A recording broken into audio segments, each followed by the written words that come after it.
Bienvenue dans l'inconnu. Le premier podcast où l'identité de l'invité est inconnue. C'est le podcast qui décolle les étiquettes sociales et ne se pose pas la question de ce que tu fais et se focalise sur qui tu es. Je vous invite à découvrir avec moi l'histoire d'un inconnu, un héros, une héroïne du quotidien, source d'inspiration. Est-ce que tu es prête ? Je suis prête. On est parti. Merci beaucoup de me recevoir et de m'accorder du temps. Je suis hyper content d'être avec toi ce midi. Tu le sais, nous sommes dans l'inconnu, le podcast qui ne se pose pas la question de ce que tu fais, mais se focalise sur qui tu es. Nous allons donc garder ton métier et ton identité secrète durant notre échange. Ça me va très bien. Parfait. Pour commencer, j'aimerais savoir comment tu vas. Écoute, ça va plutôt pas mal. Bientôt les fêtes, une bonne année, ma petite fille va bien, mon mari aussi. Donc ça va, tout va bien. Les vacances ? Des vacances, oui. On va pas partir, mais on va faire un break en famille, c'est chouette. Est-ce que tu peux nous dire où nous sommes sans trop en dévoiler ? Alors là, on est dans mon bureau et dans une salle qui est une salle à manger réservée à l'accueil de clients, avec une jolie vue sur la mer. Donc un espace assez sympa et chaleureux. Il est très sympa et très très chaleureux. On part au hasard de la discussion. Allez.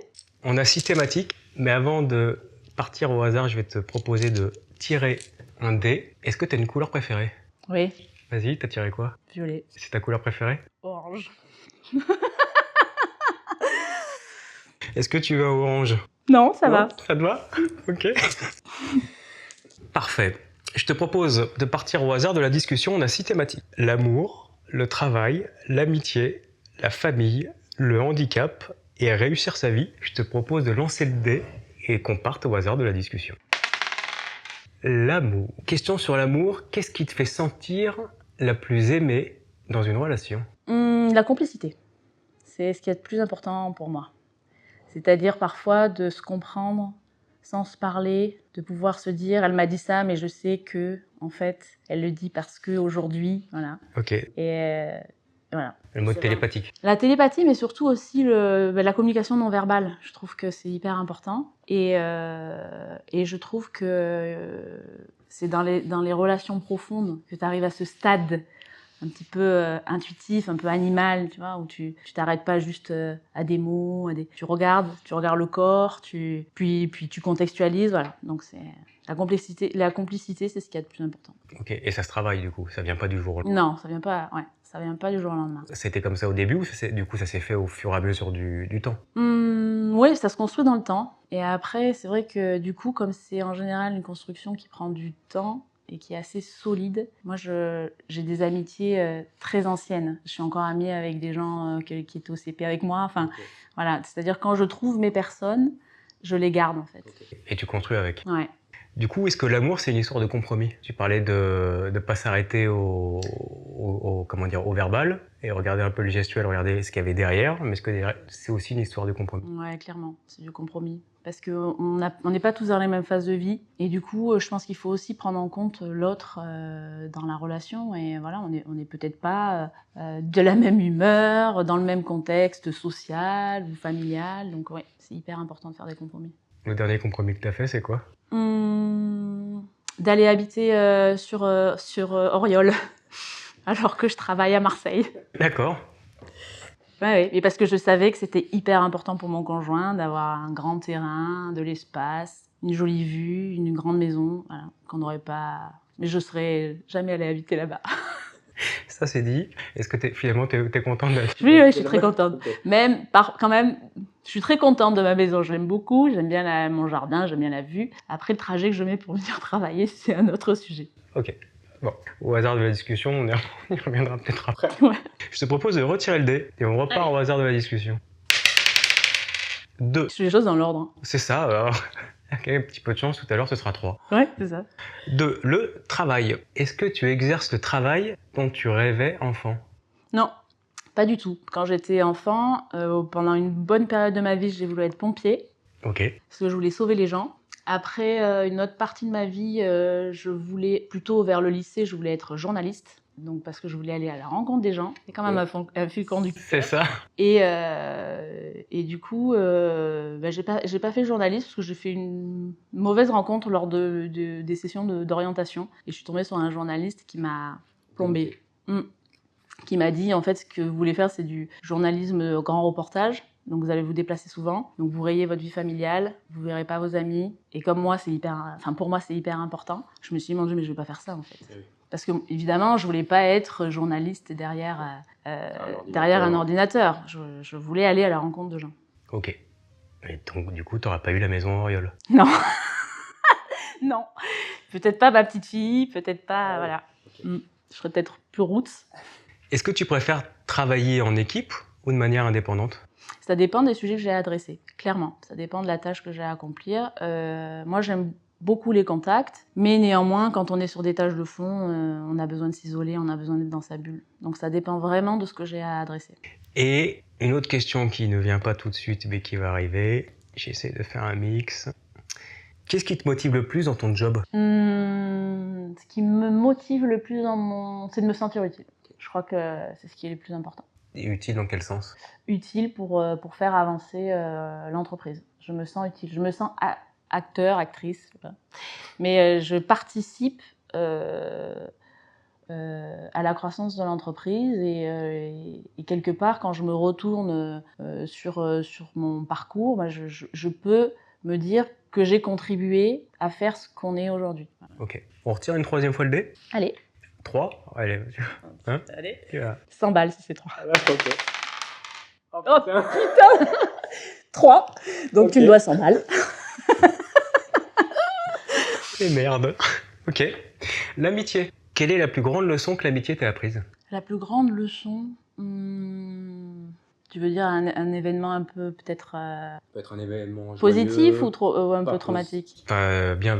Difficile, pas difficile, joyeux. Moi, ce que ça m'apprend l'amitié, je pense, c'est de se dire que on dit souvent on choisit pas sa famille, on choisit ses amis, etc.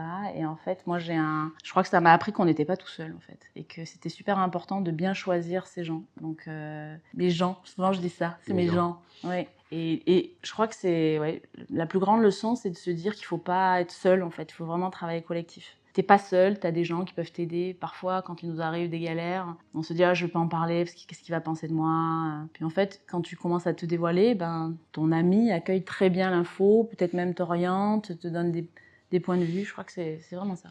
Ok. T'as beaucoup d'amis? T'as beaucoup de gens? Dans mes gens, j'ai un cercle très fermé de mon noyau dur, ce que je dis. Et après, j'ai beaucoup de copains, mais des amis, j'en ai pas beaucoup. Ouais. Ok. Je te propose de passer au texte à trous. Je commence les phrases, tu les termines. Allez. Ma plus grande source d'inspiration? Ma plus grande source d'inspiration. C'est bizarre, je pense, mais c'est la nature. Ok. Ouais. Auriol? En fait, je trouve que ça donne beaucoup d'humilité quand on voit ce que... Je trouve que c'est bien aussi de temps en temps de sortir de son égocentrisme et de se dire qu'il y a plus grand que soi. Et, ça te remet au milieu de la... Ouais, t'es juste un maillon d'une chaîne qui est beaucoup plus grande que toi. Moi, j'adore regarder les étoiles, par exemple. Tu vois.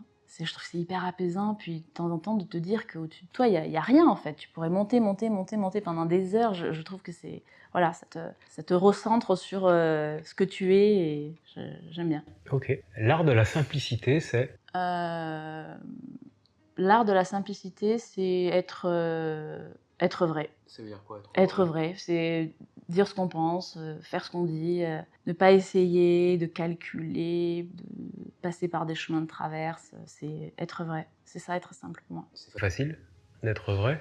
Je pense que ça dépend des tempéraments, ouais. Pour toi, ça l'est? Moi, oui, je ne saurais pas faire autrement. Ok. Donc direct.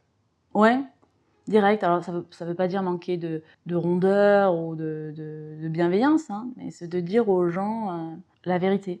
Ok. Et ça t'arrive souvent? Tout le temps. Tout le temps? Okay. Et pour toi, c'est naturel? Oui. Ok. Bah, toi, ça me paraît des fois pas si naturel que ça. Des fois, de te dire, il va mal le prendre, est-ce que je peux? Est-ce que je vais pas le blesser? Est-ce que...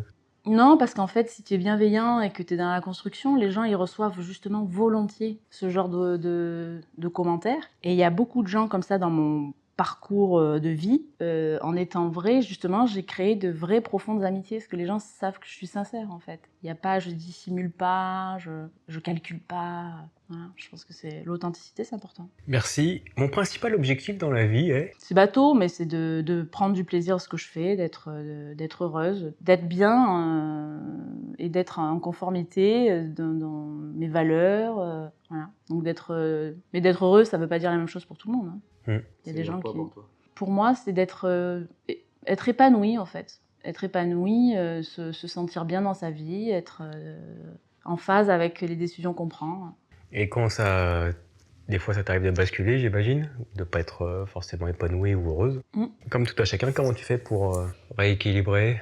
Ce qui me sauve dans ma vie, c'est que je suis très optimiste. Et il m'est arrivé des trucs vraiment pas cool dans ma vie. Mais l'optimisme, je crois que ça m'aide. Alors, malheureusement, c'est inné. Je veux dire, c'est pas quelque chose sur lequel on peut travailler. Mais je pense que ce qui me sauve, c'est vraiment ça. Je vois toujours le verre à moitié plein. Ok. Et c'est une chance. Ouais, je crois que c'est vraiment une chance. C'est le mot à trous. 43 ans. Allez, ok, c'est pas mal. Ok, j'ai 43 ans. Ouais, j'ai 43 ans. Parfait. C'est dur, hein. Simple. Je vieillis, c'est dur. C'est dur. Je dirais pas mon âge alors, parce que du coup, c'est encore plus dur.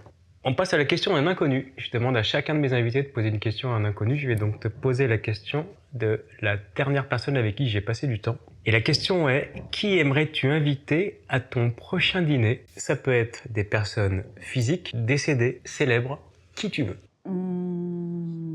Qui j'aimerais inviter à dîner? À Auriol. À Auriol, oui. Je suis très intriguée en ce moment parce que je suis l'actualité par les jeux de pouvoir sur la politique. Donc je crois que j'inviterai un homme politique. Ok. Parce que je suis très intriguée. Juste un seul, plusieurs ou... J'ai toujours fait le parallèle entre la politique, les prises de décision qu'il peut y avoir au niveau du gouvernement et les prises de décision qu'il peut y avoir dans une entreprise ou des choses comme ça, en se disant mais finalement quand on prend des décisions, on peut pas tout mesurer, l'impact, etc. De temps en temps on tente. Et j'aimerais bien avoir l'envers du décor de ce que je peux voir à la télé ou de ce que je peux comprendre en lisant la presse. Je pense que ça serait Un Premier ministre. Premier ministre, un président, oui, ça serait peut-être... Le Premier ministre, ça va être difficile parce qu'on va inviter du monde si on veut faire... Mais non, Véro, c'est pas possible. Non, peut-être Emmanuel Macron. J'aimerais bien comprendre l'envers du décor. L'appel est lancé, on sait jamais. C'est ça. À Auriol, hein. À Auriol. Voilà. Il vient à Marseille en plus. C'est ça. Et c'est calme, il y a beaucoup de terrain, on peut voir les étoiles. C'est ça. Okay. On lance l'appel. On passe au non-sujet. Quel est pour toi un ou le non-sujet qui t'énerve lorsqu'il arrive sur la table? C'est un non-sujet, enfin c'est un non-sujet. En fait, c'est un vrai sujet et je m'accroche souvent avec les gens, mais c'est l'égalité homme-femme. Ça m'insupporte. Ça m'insupporte qu'on nous mette des indicateurs, ça m'insupporte qu'on nous dise balance ton porc. Ça m'insupporte. Je trouve qu'on est en train de créer un clivage entre les hommes et les femmes, alors qu'on est fait pour vivre ensemble. Qu'effectivement, on a la chance en France et en Europe d'avoir hérité de quelque chose d'assez harmonieux, où il n'y a pas de patriarcat trop fort, etc. Mais ça m'insupporte qu'on nous mette des indicateurs, des critères, Du coup, ça cloisonne encore plus. Ah, je trouve que c'est pas naturel. Je trouve que mesurer, je trouve que ça met encore plus le doigt sur les inégalités, en fait. C'est ça qui est bizarre.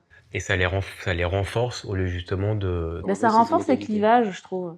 Ça renforce les clivages, et puis je trouve que c'est opposer des gens qui sont faits pour vivre ensemble, donc ça me gêne un peu. Ok. Et qu'est-ce que tu ferais? Je sais pas, je travaillerais plus sur la mise en œuvre que sur les indicateurs, tu vois.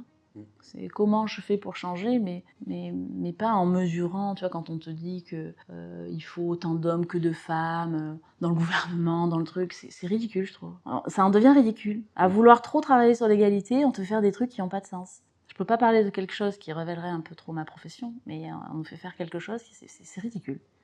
Si tu veux, on le garde pour là. Ouais, on y reviendra. Et une fois révélé, tu pourras te lâcher. Ouais, exactement. Bon, super. Avant de partir, s'il te reste quelques jours, quelques mois avant de mourir, qu'est-ce que tu ne souhaites pas regretter ou qu'est-ce que tu aimerais faire? Alors, ce que j'aimerais faire, ça fait écho à ce que je t'ai dit tout à l'heure, c'est mes plus belles expériences en termes d'émotions, ça a été de me mettre face à des paysages incroyables. Ça me fait vraiment quelque chose. Et j'ai quelques souvenirs comme ça de voyage où j'ai été marquée parce que J'ai assisté à un paysage qui m'a... voilà, il y en a quelques-uns. Ouais, c'était sublime. J'avais l'impression que c'était... ça me dépassait complètement et Être intégré, d'être parfois, quand je suis pas bien, j'y repense. Tu vois, je repense à ces moments où j'étais. Alors, il y a 2-3 exemples comme ça, avec des amis, mes meilleurs amis. On était à Tarifa. Et en fait, on marchait, il faisait très chaud, c'était l'été. Donc, Tarifa, c'est vraiment dans le sud de l'Espagne. On marchait, il faisait très chaud. Et on cherchait la dune. Et on avait vraiment marché longtemps. Et puis, on est arrivé en haut de la dune. Il y avait énormément de vent. C'est très venteux, Tarifa. Il y avait du vent, puis il y avait des milliers, mais vraiment des milliers de voiles, parce que tout le monde vient faire du kite. Mais c'était magnifique. Magnifique. Et il y avait le vent qui sifflait comme ça dans les oreilles. Et parfois, quand je suis pas bien, j'y repense. Parce que c'était très apaisant. Voilà. T'es en osmose avec la nature et l'univers. Je trouve que c'est très beau, ouais. Et très relaxant. Ça te ressource en tout cas. Ouais. Donc, aller te ressourcer dans des paysages, Ouais. enfin au sein de paysages et au sein de la nature. Ce que j'aimerais faire, c'est voilà, me refaire un beau voyage avec un beau paysage. Ouais. Et qu'est-ce que tu ne souhaites pas regretter? Je souhaite pas regretter. C'est plus sur l'éducation. Je me pose toujours des questions sur l'éducation de ma fille. J'espère qu'elle grandira bien sans moi. Parfois, je me dis, est-ce que je lui donne les bonnes règles? Est-ce que je l'oriente bien dans le bon sens? Est-ce que c'est bien ce que je fais? Ouais, c'est plus sur la transmission. Question de parents, quoi. Ouais. Complètement. C'est ce qui reste après toi, normalement. Donc, voilà. Est-ce que j'ai bien fait les choses dans mon rôle de maman? Et pour le moment, ça se passe bien? Oui, c'est bien, mais je me questionne beaucoup. ok. Ouais.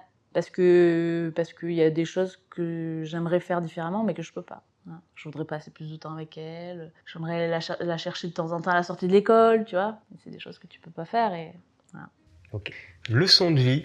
Quelle est la leçon de vie que tu aimerais partager? Une leçon de vie, je pense que c'est que, en fait, quand on te dit par le travail, tu obtiens beaucoup de choses, c'est vrai. Moi, j'ai souvent eu l'impression d'être un imposteur. Parce que je suis... Tu n'es pas pompier, tu n'es pas journaliste. Non, mais parce que je suis un peu... je sais pas, un peu... J'étais dyslexique, tu vois, et parfois je cherchais mes mots, c'était pas toujours facile, mais en fait, par le travail, tu arrives vraiment à obtenir des choses. Il faut se donner des objectifs, il faut pas trop se disperser. Et ouais, et tu arrives... et c'est vrai, je trouve, cette phrase. Ça m'a supporté quand ma mère me disait il faut travailler, il faut travailler. Mais en fait, c'est vrai. Par le travail, on obtient vraiment beaucoup de choses. On en revient à l'éducation, du coup. Ouais. De ce que ta maman t'a dit, de ce que toi tu dis, du coup, à ta fille. Ouais, c'est super important pour moi, l'éducation. Le travail. Ouais, la valeur des choses. J'ai souvent discuté avec des gens dont voilà, quand on te dit que c'est quoi le regret de ton enfance, etc., on m'a pas appris que, on m'a pas dit que, tu vois. Et je trouve que du coup, les valeurs qu'on va te donner à travers l'éducation, c'est hyper important. Et cette valeur travail, je pense qu'elle est hyper importante. Le travail, est-ce que c'est le terme travail ou c'est le fait d'avancer, de progresser, de... Se donner les moyens d'atteindre des objectifs, c'est ça le travail pour moi, pas le métier qu'on fait. C'est se donner les moyens d'atteindre ses objectifs. J'ai envie de faire du piano, j'ai envie de savoir cuisiner, j'ai envie... Voilà, je trouve que c'est... De partir en vacances. C'est se donner les moyens d'atteindre les objectifs qu'on se fixe. D'être acteur, toujours pareil. Moi, j'aime bien être dans l'action. Et du coup, si on rentre un peu plus en profondeur, c'est quoi comment toi tu fais pour te donner les moyens d'y arriver? Je me donne pas trop d'objectifs. J'en sélectionne. J'adresse pas beaucoup de sujets à la fois. J'en choisis pas beaucoup et je me concentre dessus. Ok. Pour pas avoir de déception à te dire j'ai pas tout réussi. Pour pas me disperser, parce que je sais que le temps c'est une valeur qui est précieuse, parce que voilà, on peut pas tout faire. Donc il faut se concentrer. Moi je me donne pas beaucoup d'objectifs, mais par contre en général je vais jusqu'au bout. Voilà. Alors parfois on me dit tu manques un peu d'ambition, faudrait que tu fasses ça, faudrait que tu fasses ça. Oui, bah non. Non mais tu vois, c'est pas... Non, j'adresse les sujets les uns après les autres. Et ça fonctionne plutôt pas mal. Oui, ça va. Oui, ça va. Tu nous en diras plus tout à l'heure, mais c'est une bonne, comment dire, un bon moyen d'avancer. Ouais. Et personnellement et professionnellement. Ouais, tout à fait. Ouais. Et ce syndrome de l'imposteur, tu l'as toujours ou pas? Non, ça va mieux. Je me suis beaucoup soignée. Non, ça va mieux. Mais je l'ai eu pendant, tu vois, c'est c'est pareil, que ce soit professionnel ou même dans ta vie perso. Du coup, tes parents, mais tu sais rien en fait. Je me rappelle de ma première visite chez la pédiatre. J'avais vraiment l'impression d'avoir tout fait bien, d'être la première de la classe, de suivre bien ce qu'on m'expliquait, etc. Mais j'avais lu tout sur la maternité jusqu'à l'accouchement. Mais j'avais rien lu après. En fait, tu vois, c'est quand même après que ça compte. Ça. Et j'étais allée chez la pédiatre et j'étais arrivée avec ma fille et donc elle m'avait dit « Mon Dieu, mais ce body est beaucoup trop petit !» Et je me dis « Mon Dieu, mais c'est vrai qu'en fait, elle est écrasée dans ce body, mais je suis complètement con, mais je suis nulle, en fait, je suis incompétente, tu vois ?» Et souvent, je me dis ça. Je me dis, de temps en temps, les faits font que tu te retrouves dans une position où t'as pas les compétences, quoi. Et elle a des bodies plus grands, maintenant. Oui, maintenant elle met sa taille. Non, mais tu vois, c'est des trucs comme ça. L'imposteur, c'est pas le fait d'être un menteur ou un truc, c'est le fait de pas être au niveau de ce qu'on te demande, en fait. Enfin, de te sentir. De te sentir, pardon, exactement. Alors, tu peux être au niveau. Oui. Tu peux être au-delà du niveau, mais de ne pas te sentir au niveau, quoi. Exactement, de pas te sentir à la hauteur. Ok. On passe à la question d'un inconnu. C'est à ton tour de poser la question au prochain inconnu. Alors, qu'est-ce que tu aurais envie de lui poser? Si tu devais ne garder qu'un objet, qu'est-ce que tu garderais? Si tu ne devais garder qu'un objet, qu'est-ce que tu garderais? Ouais. Ok. Ouais. Normalement, je la pose demain. Tu pourras l'écouter, écouter la réponse. Je trouve qu'on est envahi d'objets, d'incitation à avoir plus, à avoir beaucoup. Mais en fait, on se rend compte que, tu vois, je regardais là l'actualité, c'est toujours pareil, je regarde beaucoup l'actualité. Et quand tu as des drames comme ça, là, que tu perds tout, les gens, ils cherchent un truc, leur photo, tiens. Et en fait, tu te dis, tout ce que tu as accumulé, là, en vrai, ce qui compte pour toi, il y a quoi? Il y a une ou deux choses. Ouais. Alors du coup, moi, je te la pose. Si je devais garder qu'un objet, ouais. Bon là, je pense que c'est dans la situation, mais c'est le collier que ma maman m'a offert. Ouais. J'ai l'impression que c'est mon totem, mon porte-bonheur. C'est joli. Collier que tu vas donner du coup à ta fille. Ouais, exactement. Pour la transmission. C'est mignon. Ouais. On passe au titre de l'épisode. J'ai pris le parti de laisser mes invités choisir le titre de notre épisode. Est-ce que tu peux me donner 2 à 4 mots sur ce que tu viens de me raconter, sur ce qu'on vient de vivre, qu'on vit, pour le titre de notre épisode? J'aimerais bien trouver des mots qui vont sur un peu le cycle de la vie. Parce que finalement, on s'est croisés, on se voit moins, puis on se revoit, et puis, tu vois, j'aimerais bien trouver quelque chose comme ça. Le fil d'Ariane, tu vois. Le fil d'Ariane? Ouais, un fil que tu sais pas. T'avances, et puis en fait, c'est fou, parce que au fur et à mesure, tu fais de nouvelles rencontres. Ouais. C'est top le fil d'Ariane. Ça te va? Ah ouais, c'est pas à moi que ça va. C'est l'inconnu, donc du coup, c'est à toi de choisir. Ouais. Et moi, tout me va. Le fil d'Ariane. Ok, c'est dans la boîte, ce sera le fil d'Ariane, notre épisode. On passe à la dernière question. Ouais. Je te vois te ranger les ongles. Ouais, ok. Et la dernière question de ce podcast est de répondre à la plus grande inconnue de celui-ci. Qui es-tu? Alors, je suis une femme de 43 ans. Qui habite Oriol. Maman d'une petite fille qui est née dans le sud et qui reste dans le sud. Je m'appelle Blandine, c'est un prénom original. Je suis très contente de m'appeler comme ça d'ailleurs. Et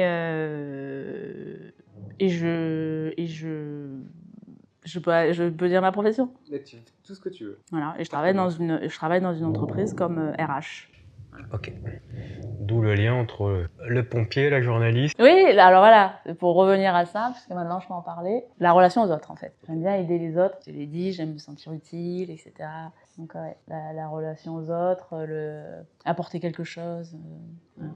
C'est hyper important. Et donc par rapport à ce truc des hommes et des femmes, on nous fait calculer l'index égalité hommes-femmes dans les entreprises, c'est une aberration. On te fait mettre dans des cases par âge, le nombre de femmes, le nombre d'hommes, quel salaire ils ont, tu tiens pas compte du poste qu'ils occupent, tu tiens pas compte, enfin, c'est aberrant. Et parfois les résultats, tu te dis c'est n'importe quoi. Okay. Et c'est ça qui m'a, tu vois, ça m'énerve par exemple. Est-ce que tu vas rajouter quelque chose? Écoute, finalement, enfin, ce qui m'étonne, c'est que c'est hyper intime. Tu rentres dans une intimité qui est un peu folle, tu te dévoiles beaucoup. Ça va? C'est un peu un striptease en fait. J'ai encore tous mes habits, hein. C'est le striptease. Alors, si tu me dis ça, franchement, pour moi, Striptease, c'était une émission. Alors, seulement les plus de 40 ans connaîtront, ouais. mais T'aimais bien cette émission? Elle était Ah bah, géniale. c'est culte. pour moi, c'est une des émissions cultes, en fait. C'est juste génial, quoi. C'est Ouais. rentrer vraiment dans la vie des gens. La vie des gens. Ouais. Des gens de tout le monde, en fait. De monsieur, madame, tout le monde. Après, il y a des questions qui sont pas faciles parce que justement, quand c'est trop intime, parfois tu te dis est-ce que je vais dire ça? Est-ce que. Voilà. Mais c'est chouette, non? Mais c'est le jeu, c'est l'inconnu. Bah ouais, c'est super. Est-ce que tu veux rajouter quelque chose d'autre sur toi? Sur moi, j'aime pas trop parler de moi en fait. Ok. Ouais. Donc pour toi, c'est un exercice un peu compliqué. Ouais, c'est pas facile. C'est pas facile. Ouais. Ah bah bravo. Pas parler de moi. Je préfère faire parler les autres. J'étais pas hyper à l'aise, tu vois. Ça s'est pas trop senti. Alors que j'ai l'habitude pourtant de me faire interviewer mais non, j'étais pas hyper à Et l'aise. de faire parler les autres. Voilà, faire parler les autres, exactement. C'est le statut de la DRH, quoi. Exactement. Je trouve ça sympa. En fait, c'est un peu psychanalytique, c'est un peu un striptease, c'est rigolo parce que tu parles de trucs, tu t'en vas dans tes idées ou dans tes souvenirs ou dans tes émotions. Mais après, je suis curieuse de l'écouter pour voir si les gens qui me connaissent disent oui, c'est toi, tu vois, ou T'es pas reconnu. tu vois. Ouais. Promis, tu seras la première à l'écouter. Ouais. Et à me donner ton aval pour dire non, ça c'est pas bon. On va pas dire ça. Non, c'est pas possible. Ok. Merci beaucoup, Blandine, pour notre échange dans l'inconnu où le bonheur est parfois caché. J'espère que vous avez tout autant apprécié que moi mon échange avec Blandine. Je vous invite à partager, commenter. N'hésitez pas à vous abonner sur nos réseaux sociaux pour suivre nos actualités. Merci, Blandine. Merci Arnaud. Je vous retrouve à la semaine prochaine. Ça veut rien dire, c'est pas du tout français. Je vous retrouve la semaine prochaine, même jour, même heure. À bientôt.